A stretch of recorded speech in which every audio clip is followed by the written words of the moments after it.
maintenant, on va passer aux deux plus grandes préoccupations des personnes qui ont l'intention de venir à New York, c'est-à-dire l'ESTA et le passage à la douane. Et pour faire les choses dans l'ordre, on va commencer par l'ESTA.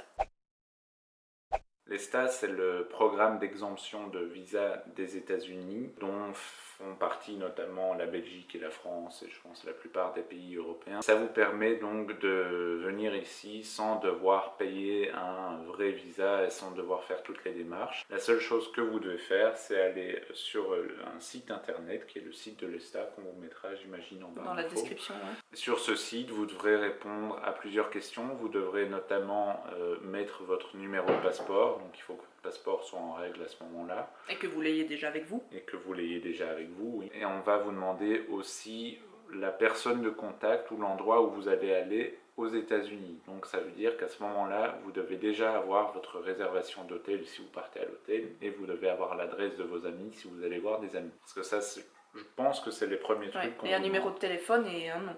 Et un numéro de téléphone et un nom, donc si vous allez à l'hôtel, vous mettez le numéro de téléphone de l'hôtel et le nom de l'hôtel, et ensuite l'adresse.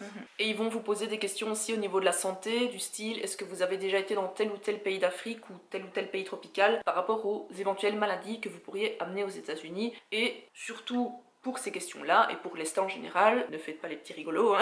Je doute que vous le fassiez, mais prenez ça très au sérieux, parce que c'est ce qui risquerait de vous empêcher l'accès au territoire. Oui. On va vous demander aussi si vous avez des maladies vénériennes, et je pense qu'on vous demande, on vous pose des questions sur vos parents, si vous devez mettre les noms, métier, âge, etc. Bon voilà, ça honnêtement je sais pas pourquoi, mais faites-le. De toute façon, vous n'avez pas le choix, mais faites-le sérieusement. C'est peut-être pour voir si ton père c'est pas un criminel, par ouais, exemple. peut-être, c'est pas impossible. Toutes ces questions, elles peuvent sembler un peu rigolotes ou parce que un peu connes, quoi. Oui, je viens faire un attentat, oui, je vous le dis dans le formulaire. Est-ce que vous avez déjà participé à un génocide? Oui, un génocide, ou est-ce que vous venez pour commettre un génocide? Oui. Moi, si je viens pour le faire, je vais pas le dire. Et en fait, apparemment, on m'avait expliqué que la raison, c'est que mentir, c'est pire que tout. Hein, c'est la haute trahison. Ouais, voilà, et donc si vous venez que vous commettez un attentat, mais que en plus vous n'aviez pas dit que vous veniez commettre un attentat, là c'est double peine. Là tu as 200 ans de prison. Oui, là c'est 3 peines de mort, plus 150 ans de prison. Donc attention. Bon. Je pense pas que les petites bibiches qui vont regarder cette vidéo sont des terroristes, mais tout ça pour dire, faites bien attention et soyez bien attentifs et ne pas répondre oui à la place de non, hein, on sait jamais. Si vous n'êtes pas à l'aise avec l'anglais, il y a moyen d'avoir le formulaire en français. De toute façon, je pense qu'il n'y a aucune réponse à taper, c'est à chaque fois une case à cocher. Oui, pour les questions de ce style-là, il y a des trucs à taper, c'est pour les informations, oui, vos informations, numéro de téléphone ça, et tout ça. Vous devez les taper, mais bon, ça, c'est pareil dans toutes les langues. Oui. Pour le reste, voilà, vous pouvez avoir les questions en français et vous devez mettre oui ou non. C'est relativement rapide, je pense. Ça prend une petite quinzaine de minutes, je dirais. Une petite quinzaine de minutes. Et à la fin, donc, vous devez payer directement. Ça coûte 14 $. Oui, c'est ça. Vous pouvez payer par PayPal ou par carte de crédit. Carte de crédit, oui. Pas virement bancaire et pas Maestro, tout ça. Le Visa, Mastercard. Et alors, une chose à savoir, c'est que vous ne devez pas imprimer l'ESTA. C'est pas un document que vous allez devoir présenter à la douane ou à l'aéroport ou n'importe quoi. En fait, tout est informatisé. Et donc, quand vous arrivez là-bas, à JFK, n'importe où en fait aux États-Unis, ils ont votre dossier dans leur ordinateur. Donc ne vous embarrassez pas d'un papier en plus à prendre dans vos sacs, il n'y a pas besoin d'imprimer l'ESTA. Vous pouvez toujours l'enregistrer sur votre ordinateur, vous pouvez l'imprimer si ça vous rassure, mais sachez que ça ne vous servira à rien. Le document, si vous voulez être sûr que ça a bien fonctionné, vous pouvez retourner sur le site. Je pense que vous devez mettre votre nom et votre numéro de passeport, et là ça va vous dire si le document est bien valide ou pas. Au début ça va être en cours d'examen, processing ou je sais pas quoi, tu vois, en attente de validation, c'est ça que je voulais dire. Ça met quelques jours, je pense. Voilà, et puis quelques jours plus tard, vous allez pouvoir retourner sur le site et voir que ça a été validé ou pas. La validité de l'ESTA est de 2 ans et elle vous donne le droit de venir aux États-Unis pendant des périodes de 3 mois d'affilée. Donc vous pouvez rester sur place pendant 3 mois, mais ensuite vous devez rentrer chez vous. Pendant minimum 2 mois. Pendant minimum 2 mois, c'est ça? Oui, donc il y a des gens qui vivent aux États-Unis, mais qui font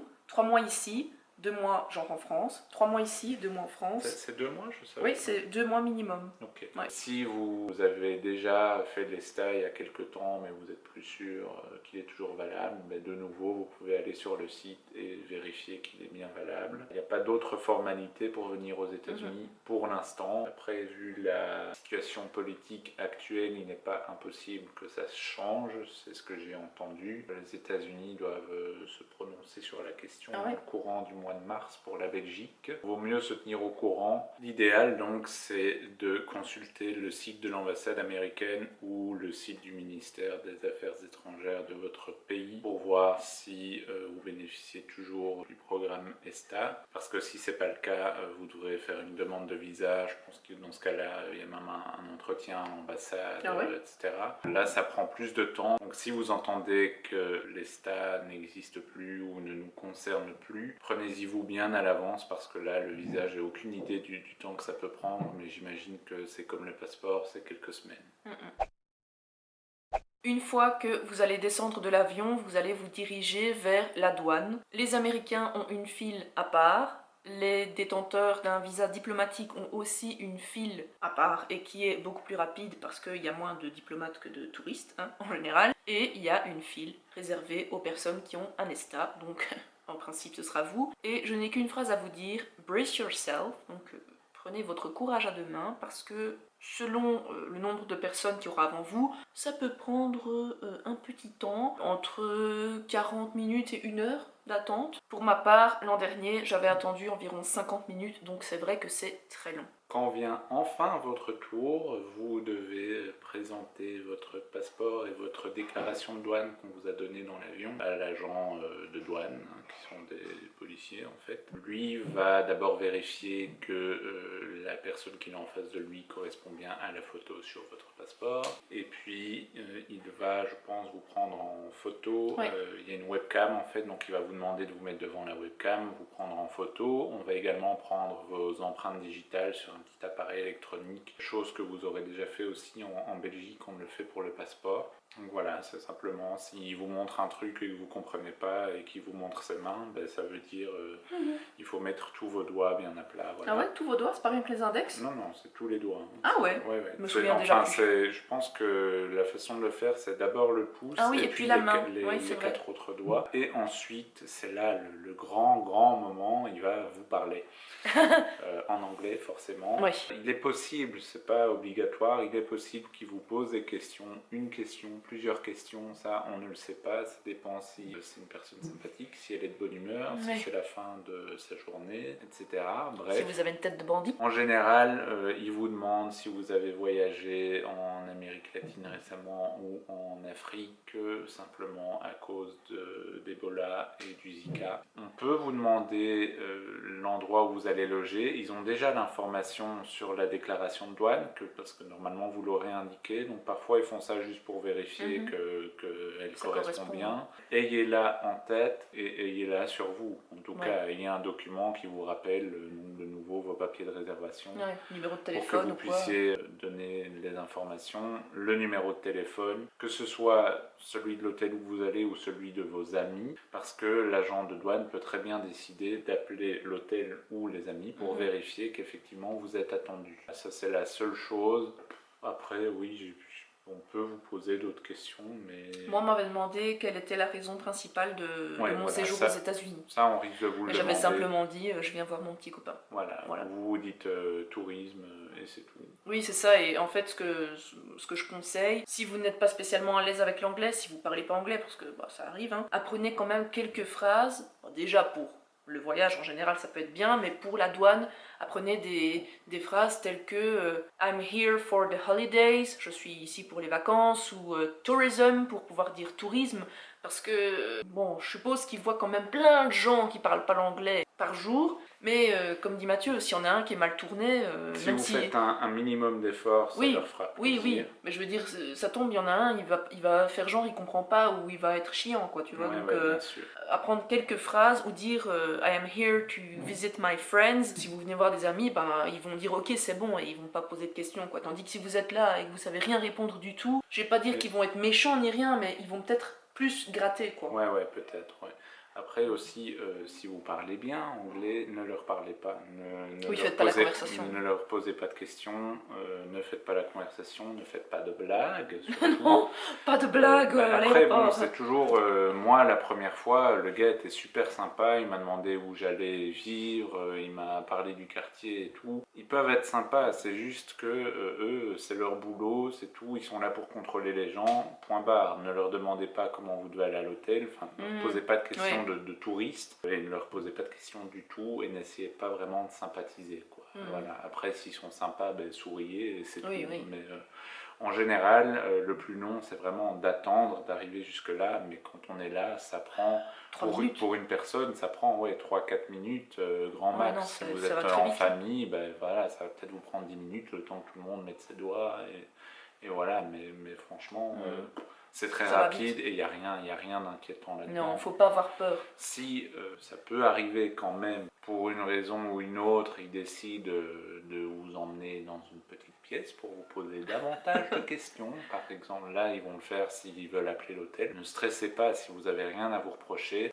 Eux, ils ne sont pas là pour mettre les gens en prison sans raison, ni pour vous renvoyer chez vous sans raison non plus, parce que bon, les touristes, ça fait de l'argent, donc voilà. Oui, mais oui. Donc si font ça, c'est soit que vous avez fait une blague qui leur a pas plu, soit que la communication passe vraiment pas et il y a un truc qu'ils comprennent pas peut-être dans vos papiers, voilà, c'est juste pour vérification. Si tout est en règle, que vous dites que vous êtes là pour faire du tourisme, oui, non, vraiment. Que vous ne faites pas les jojo en, je sais pas moi, en disant oh, j'ai une bombe dans mon sac. Oui, ou, voilà, ça, c'est le genre de truc qui passe pas du tout. Faut vraiment pas dire. Quoi. Ah oui, mais ça, je pense que maintenant. Oui, mais bon, j'ai déjà entendu des gens, même dans la file à l'aéroport, qui rigolent au moment d'arriver au scanner. J'ai une bombe dans mon sac, monsieur sur le côté. Ah ouais, non, prenez pas ça à la légère, ça. Donc bon, c'est pour vous éviter d'être retenu à l'aéroport. C'est un détail, mais même si on vous emmenait voilà, dans une pièce pour vous poser plus de questions, c'est pas la fin du monde, on va pas vous manger, voilà, c'est tout. Ensuite, quand vous êtes passé devant l'agent de la douane, vous allez enfin pouvoir récupérer vos bagages. C'est un hall avec les petits tourniquets roulants comme partout. Petite chose à noter, c'est que les caddies, enfin, comment on appelle ça, les petits caddies, les chariots pour pouvoir transporter vos valises, sont payants. À JFK. Oui, à JFK, on ne sait pas ailleurs. Je sais pas. Et ça coûte 6 $ par chariot, donc super, hein, belle entrée en matière New York. Et sachez aussi que le Wi-Fi est payant dans l'aéroport, donc si malheureusement vous n'avez pas de truc international, d'abonnement international qui vous permettrait d'avoir la 4G, vous n'aurez pas le Wi-Fi gratuit, à moins de payer, mais je sais même pas comment ça marche. Ouais, donc, je sais pas trop. Mais... Ça c'est un peu embêtant, mais c'est bon à savoir justement, si vous avez dit à votre famille, à vos amis, que vous alliez directement aller sur Facebook, vous connecter à l'aéroport parce que vous pensez que, ben, sachez qu'il n'y a pas le Wi-Fi gratuit à JFK. Oui, voilà. Et aussi, l'avantage, c'est que comme vous aurez attendu 1 heure dans la queue avant de passer la douane, en général, vos bagages sont là assez rapidement. On n'a jamais dû attendre. En général, ça arrive quasiment tout de suite. Oui, ça arrive pratiquement tout de suite. Ensuite, avant d'arriver dans le hall des arrivées, je suppose, hein, juste avant de sortir, vous avez un dernier checkpoint qui est quoi, c'est l'immigration, c'est ça? C'est l'immigration. Et là, c'est.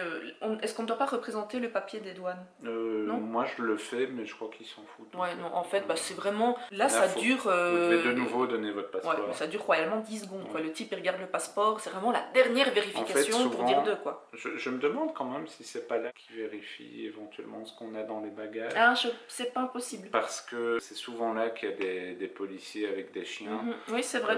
Et puis avant, on n'a pas ces bagages. Donc oui, parce qu'avant, on n'a pas les bagages. Et là, quand vous récupérez vos bagages, après, c'est pas impossible qu'on vous demande de les ouvrir à cet endroit-là, je pense. Mais personnellement, nous, on n'a jamais eu le cas.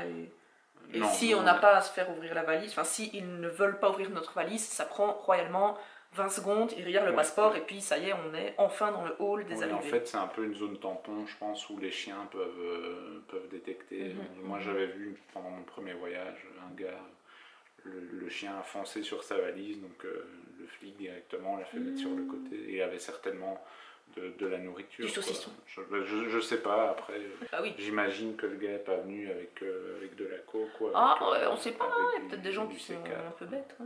Ouais, c'est vrai. Ensuite vient enfin le moment de quitter l'aéroport.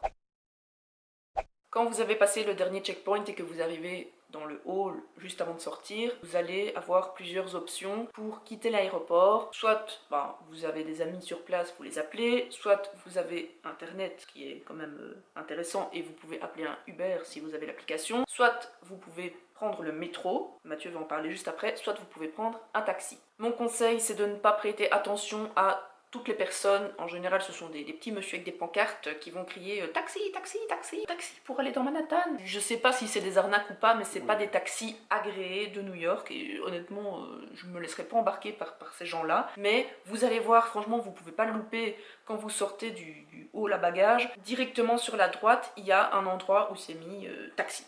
Taxi New York et les fameux taxi jaune. Il y a une file, en général ça prend pas beaucoup de temps pour avoir un taxi parce qu'il y a tout le temps un flot de voitures qui arrivent à cet endroit-là et en fait il y a carrément une personne qui vous assigne un taxi et qui vous dit allez à celui-là. Genre nous quand on a déménagé on était chargés comme des baudets donc on a eu un minivan, ouais. Et donc ça c'est bien parce que vous arrivez, hop, vous avez même pas besoin de réfléchir, même pas besoin d'essayer de l'appeler ni rien du tout, pouf, vous rentrez dedans directement. Pour aller jusque Manhattan, j'imagine que ça devrait vous coûter environ 60, 70, 80 $, dans ces eaux-là. Ça dépend d'où.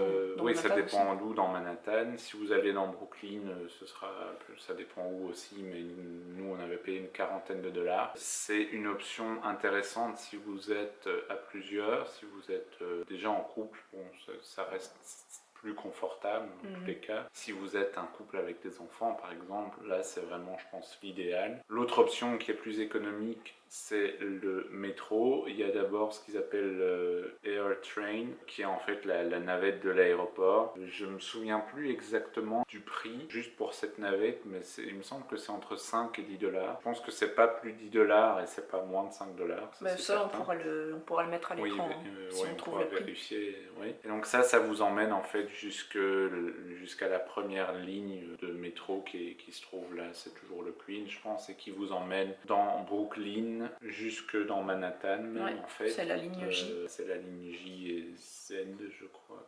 Le Z est dessus aussi. Ouais. Ça c'est quand même plus avantageux et puis vous pouvez directement acheter vos tickets de métro pour votre séjour. Il y a plusieurs options pour le métro. Très rapidement, il y a soit la possibilité de mettre l'argent que vous voulez sur votre carte en sachant qu'un trajet en métro coûte 2,75 $ et permet de voyager pendant 1 heure dans le métro. Ou alors vous avez des options, des abonnements pour 3 jours ou à la semaine, je crois. Il me semble qu'à la semaine c'est une cinquantaine ou soixantaine de dollars. Ce qui est effectivement cher. Mais après l'avantage c'est que contrairement à une ville comme Londres par exemple, à New York il n'y a pas de zone, donc avec ce ticket là vous pouvez aller absolument partout, en métro et en bus. Ouais, ça c'est bien aussi, il y a le même ticket pour les deux et ça franchement c'est chouette. Le bus quand vous êtes dans Manhattan, si vous devez aller loin c'est pas intéressant parce qu'il y a des circulations, mais par contre le bus c'est chouette parce que vous n'êtes pas sous terre et donc vous pouvez voir la ville. Vrai. À choisir, si vous voulez vous déplacer et en même temps voir un petit peu de la ville, profitez, rentabilisez votre trajet. Je vous conseille le bus parce que à Brooklyn, dans le Queens je sais pas tiens, mais à Brooklyn le métro est aérien donc c'est chouette, vous voyez quand même le paysage, mais dans Manhattan c'est toujours souterrain et puis il faut dire ce qui est, c'est pas le plus beau des métros. Si vous êtes déjà allé à Londres ou à Madrid, je vous préviens déjà ça n'a rien à voir. En général ici le métro il est plutôt puant.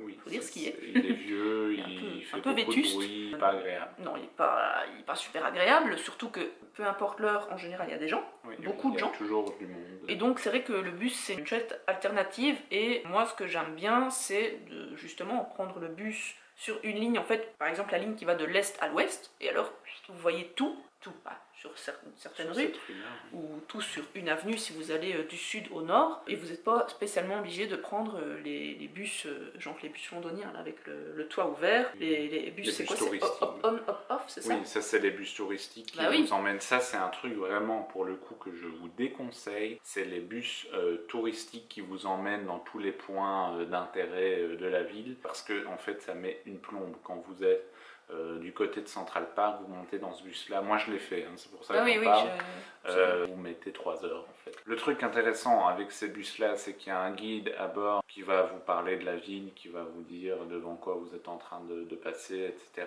Ça vous dépose aux endroits principaux, mais vraiment, ça met une plombe et ça coûte cher. Je sais plus exactement, mais c'est genre une $50 par personne par jour.